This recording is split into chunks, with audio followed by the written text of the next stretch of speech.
Hola, ¿qué tal? Muy buenas tardes. Dios bendiga a todos los amigos y hermanos que siempre están ahí en sintonía con nosotros. Y con este es su programa de Mundo Cristiano. En el día de hoy, como siempre, con nuestro hermano Carlos. Así es, feliz Arturo de estar contigo y con toda nuestra audiencia que está allá en su casita y que nos escucha también por YouTube. Dios le bendiga mucho. Así es, vayan nuestras felicitaciones y salutaciones para muchas personas que nos sintonizan. Claro que sí, tenemos que enviarle saludos, Carlos, a nuestro hermano desde Cuba, Rodolfo Domínguez. Desde Cuba reporta la sintonía, Carlos. O sea que nosotros estamos llegando ¿verdad? Muchos lugares. Así es, así es. Y cualquier persona también que se anime, que sienta, nos escribe y así podemos saludarle y saber que nos sintoniza. Así es, y eso nos ayuda a cada día más mejorar lo que es el contenido que nosotros preparamos para la edificación de todos nuestros amados oyentes, que eso es lo primordial, es el propósito. El propósito fundamental del programa Mundo Cristiano, la edificación de todo el pueblo del Señor. Bueno, y nosotros queremos, nosotros queremos decir que este programa es el órgano oficial de la Iglesia de Dios de la Profecía. El edificio donde nosotros nos congregamos como iglesia está ubicado en la España número 86 y la misma está pastoreada por nuestro hermano Alvin Carrasco. Así que nosotros tenemos culto los días domingos a partir de las 9 de la mañana con nuestra escuela bíblica. Y luego ya a partir de las 11 de la mañana tenemos nuestro servicio de acción de gracias a Dios. Los días martes, verdades bíblicas. Jueves también tenemos culto de exaltación al Señor. Los días sábado, los jóvenes están a partir de las 6:30 de la tarde, los jóvenes a partir de las 6:30 de la tarde. Así que ustedes saben, son informaciones que tenemos con relación a lo que tiene que ver con la vida de la iglesia. Carlos, ¿qué me tiene? Y así también tenemos para que todas las personas que nos escuchan, nuestra gran convención del área 5 de la Romana de la Iglesia de Dios de la Profecía, del 5 al 7 de mayo de este año, este próximo mes, en el Club Virgilio Castillo Xola. Todas las personas que forman parte de esta gran familia, la Iglesia de Dios de la Profecía, háganse cita para acá para que nos podamos reunir y adorar al Señor Jesús. Así es, esta gran convención del área, la número 4 me parece a mí. Así es, la cuarta convención del área 5 de la Romana. Ok, así que ya usted sabe, hagan los ajustes, los aprestos del lugar para que pueda estar presente en las diferentes actividades y en los diferentes cultos. Entonces, ya no tenemos más información con relación a lo que tiene que ver con lo que es la vida de la iglesia. Y Carlos, en el día de hoy, el tema que nosotros tenemos en defensa de nuestra fe, Carlos, ese es el tema, y es un tema sumamente relevante en estos tiempos que hay tantas argumentaciones filosóficas, ideológicas. Tantas corrientes. Tantas corrientes, tanto dentro como fuera de la iglesia, y entonces es necesario nosotros presentar defensa a favor de nuestra fe, de la fe cristiana, y Carlos, y que está sumamente en un fuego cruzado, pudiéramos decir así. Y entendiendo que es la fe en Dios que vamos a defender, no es argumentos propios, es la fe en Dios para que se entienda porque pudiera el otro malinterpretar y pensar que los conocimientos o las cosas que yo entiendo de Dios, no, es las cosas de Dios, las cosas que Él nos ha dicho. Los argumentos bíblicos y la apología, que es, vamos a decir, la corriente o la rama de la Biblia que defiende, hace defensa con lo que es una, no vamos a decir que la rama, vamos a decir que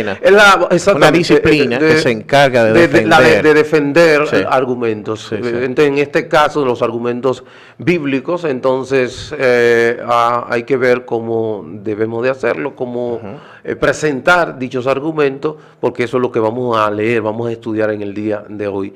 Y Carlos, cuando hablamos de que presentar defensa de nuestra fe, muchas veces estamos equivocados. Yo mismo he sido confrontado con este tema porque entendemos que tenemos la idea equivocada como que para nosotros ser un buen defensor de nuestra fe tenemos que tener capacidad de responder a todas las inquietudes de los incrédulos o de las corrientes del momento, estar al último grito de las diferentes ideologías que se levantan, filosofías que se levantan, y tener esa sensación de que a través de argumentos bíblicos no quedar en ridículo en ningún lugar en base a mis creencias. Esas son de las cosas, pero vamos a ver que a través de la palabra del Señor no es solamente argumentaciones bíblicas lo que va a determinar, ¿verdad? O yo dar razón de lo que creo, sino más bien también es mi carácter, Carlos. Sí. ¿Y qué me motiva también? Porque pudiera que haciendo algo bien, algo que Dios nos manda, que es defender nuestra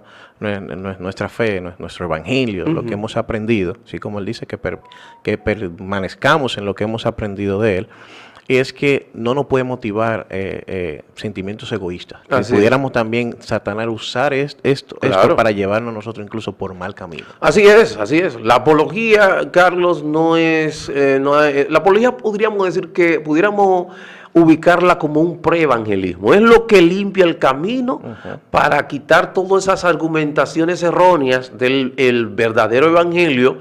Entonces, a través de argumentos sólidos, a través de argumentos lógicos, coherentes, tú puedes desmontar un coherente es la palabra más adecuada. Más adecuada. Entonces, porque la lógica para muchas cosas no tendría cabida, pero sí coherente basado en lo que dice la palabra. En lo que dice la palabra del Señor. Entonces, esos argumentos coherentes me van a limpiar el camino de prejuicio para yo presentar el evangelio a personas que posiblemente no tengan, vamos a decir, encuadrada, enmarcada en epítetos que no son los correctos, como que son machistas, homofóbicos, todos esos epítetos que no son, no se corresponden a la etiquetas que nos ponen, y entonces que pudieran amedrentarnos, hasta darnos miedo de nosotros poder decir lo que pensamos. Exacto. Hasta ahí llega el cristiano, de no querer opinar para no caer mal o verse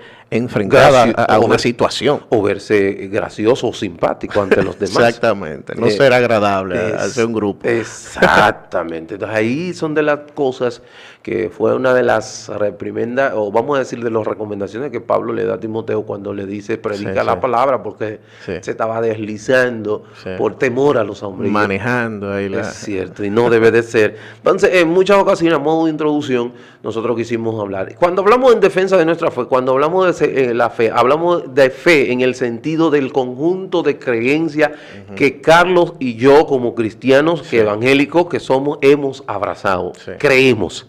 Entonces, ese conjunto de creencias que hemos abrazado, que nos hace ser cristianos y compartir la misma fe, es que vamos a hacer defensa de eso. Que no es la creencia, no es fe como en el sentido de confiar en lo que Dios me ha prometido, no en ese sentido que vamos a hablar. Porque la fe es amplia y es un estado del ser humano, ¿verdad? Cuando tiene esa confianza de esas cosas. Ahora, es importante, primero, conocer que creo en Dios, que Dios existe. Ese es el primer paso de confirmar que tengo fe, es creer en Dios.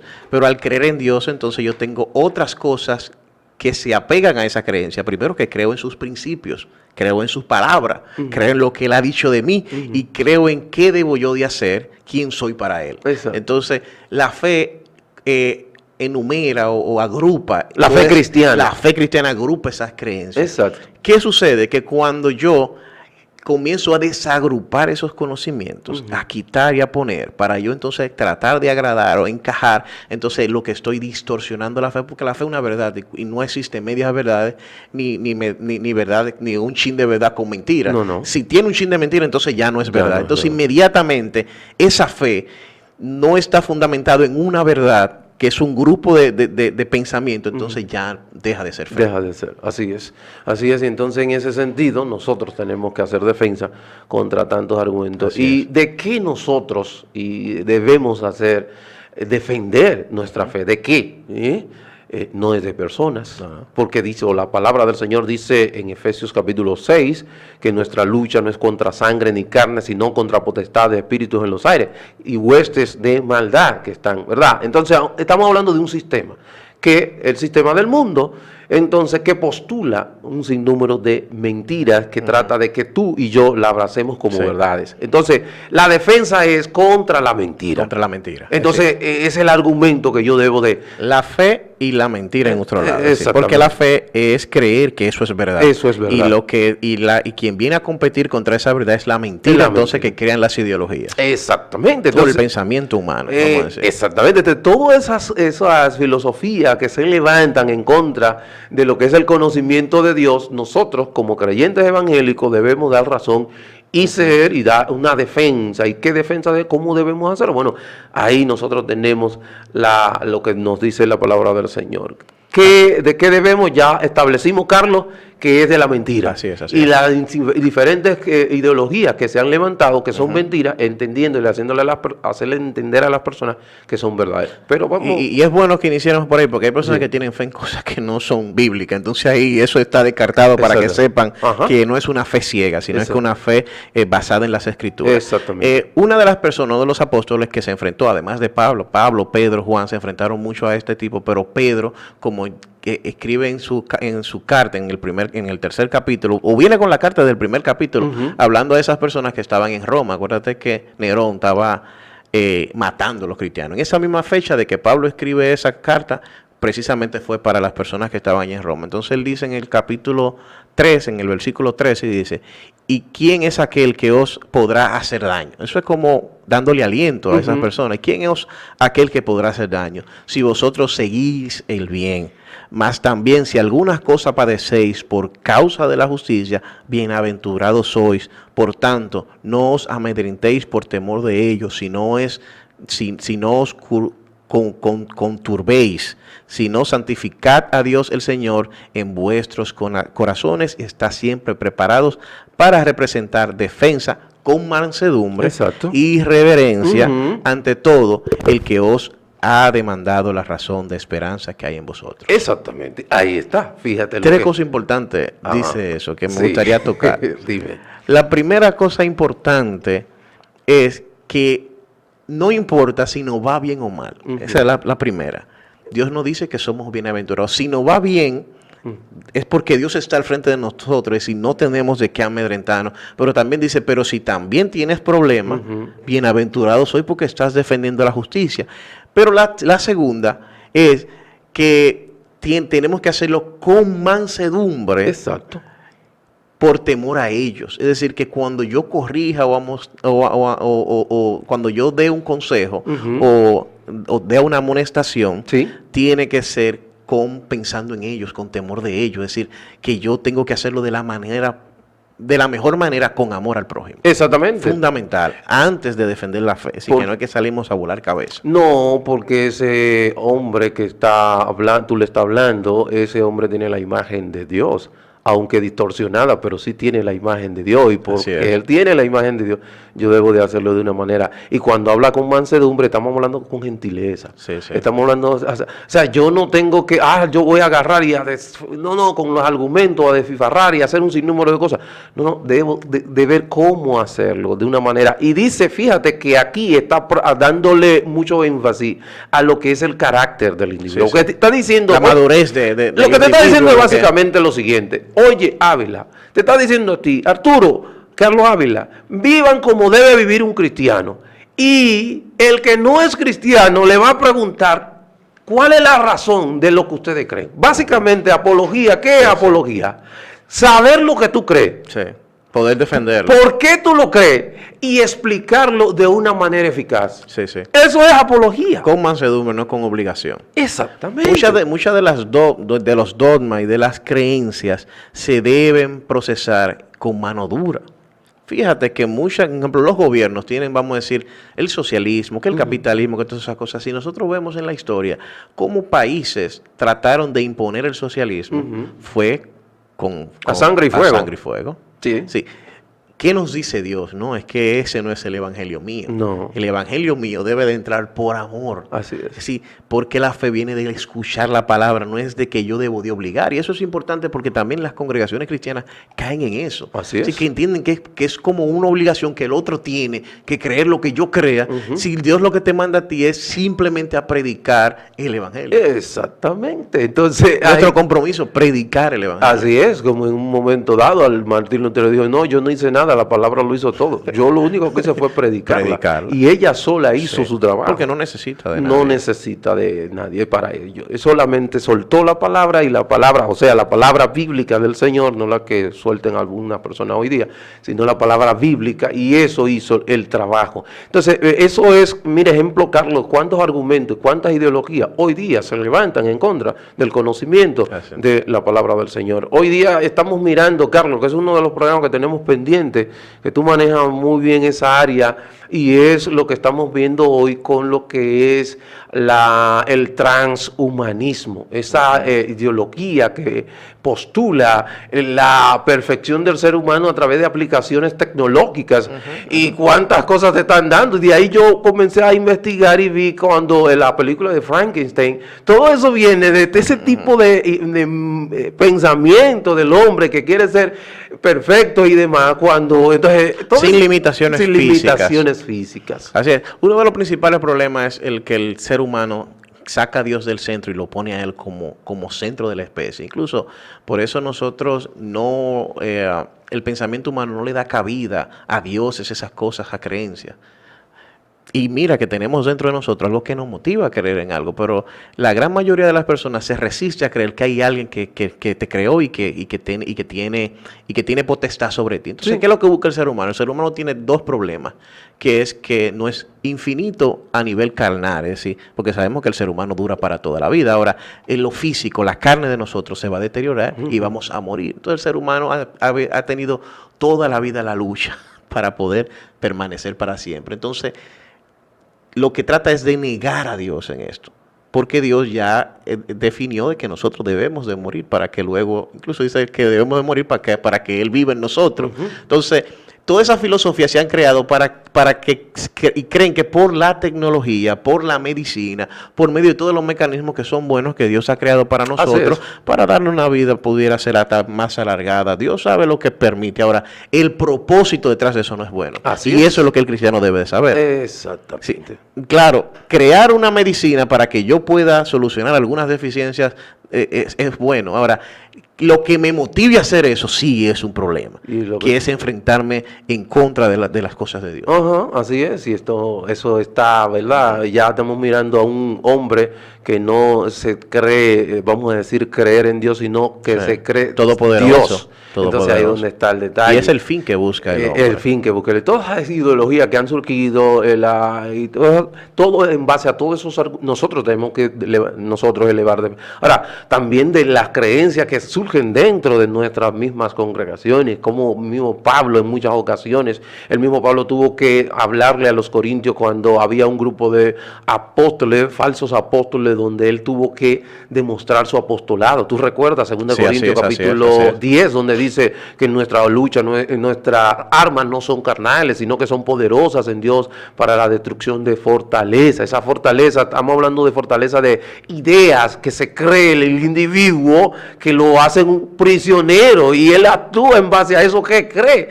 Y para derribar esa fortaleza, en base a que por medio de argumentos que se levantan en contra del conocimiento del Señor. Entonces, ahí es donde está el detalle. ¿Cómo debemos de hacer eso? Debemos de hacerlo, como dijimos, con mansedumbre, con gentileza, respeto. Es otra cosa. Y con un propósito, que el propósito sea el bien del prójimo, que mi punto de vista se mantenga. Que ahora se inicia como un debate pensando que yo lo que estoy defendiendo lo que pienso, o mi habilidad, o mi inteligencia. No. Lo que tiene que ver es que la palabra de Dios sea predicada. Primera de Pedro, el capítulo entonces 4 de esta misma carta, el 14, dice: si alguien los insulta por confiar en Cristo, consideren ese insulto como una bendición de Dios. Eso significa que el maravilloso Espíritu de Dios, el Espíritu Santo, está siempre con ustedes. Eso que les ha dicho que nosotros nos caemos bien al mundo.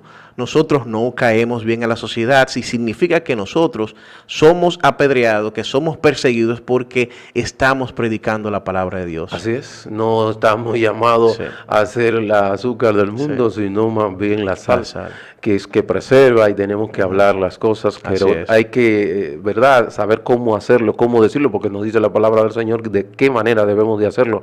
Mira cómo dice la misma carta que le escribe, esta carta a los hermanos de Asia Menor, que que estaban siendo perseguidos, que Pedro escribe esta carta, dice lo que dice en el 2:12, manteniendo buena vuestra manera de vivir, manteniendo buena vuestra manera de vivir entre los gentiles, y punto y coma, y procede a explicar, para que en lo que murmuran de vosotros como de malhechores, glorifiquen a Dios en el día de la visitación al considerar vuestras buenas obras. O sea, que mi testimonio, Carlos Ávila, debe de ser ese argumento más alto de lo que yo le puedo predicar a una persona que no conoce al Señor.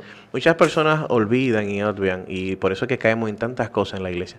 ¿Cuál es el propósito de la iglesia? Así es. Y recuerdo que yo te presté un libro, ¿verdad, Arturo?, que hablaba sobre ese propósito. Del propósito. Y este versículo lo dice, que dice, mas vosotros sois linaje escogido, real sacerdocio, nación santa, pueblo adquirido por Dios, para que anunciéis las virtudes de aquel que os llamó de las tinieblas a la luz admirable. Es decir, cuando la iglesia deja de predicar esas virtudes de Dios, de predicar el evangelio de Dios, ha perdido su esencia. Ese es nuestro propósito. No importa que encajemos mal, no importa que caigamos mal. Claro, tomando todas las precauciones y que ha dicho Pablo, haciendo de la manera correcta. No amedrentemos, porque ese es nuestro propósito. Claro que sí, tú sabes que una de las cosas que hace que tú puedas mantener la valentía o firmeza es, vamos a decir, el conocimiento. El conocimiento te trae confianza, la confianza te da valor.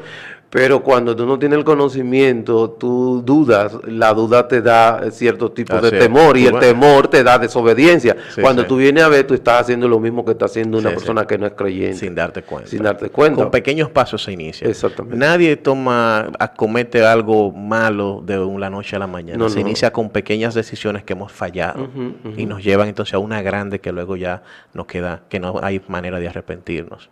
Así es. Y eso es lamentable. Pero ahora la causa por la que muchos hombres no creen en Dios, Carlos, que tenemos también que decir, muchas de las personas que no creen en el Señor no es por falta de argumento, sino es ni de evidencia, sino porque dice Romanos 1:18 que restringen la verdad de Dios. Restringir es como que paran y no quieren. En Romanos 1:18 usted lo puede leer allí en su casa, y eso hace, prefieren creer cualquier otra cosa, pero no la verdad.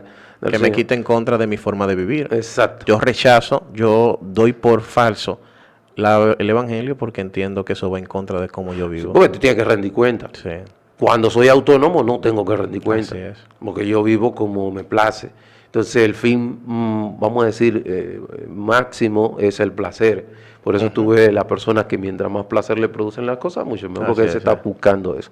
Entonces ahí es donde está, Carlos, eso. Y nosotros que ya hablamos de qué manera debemos de presentar defensa de lo que nosotros hemos creído, de una manera en mansedumbre, con respeto, ¿verdad? Que el propósito sea el bien del prójimo. El bien del prójimo, para ganar, porque es tratar de ganar a esa persona, tratar de que, porque la apología es esa, el apologista es un evangelismo es a los fines de quitar todos esos prejuicios que tienen muchas personas de nosotros como creyentes, del cristianismo y de nosotros como creyentes.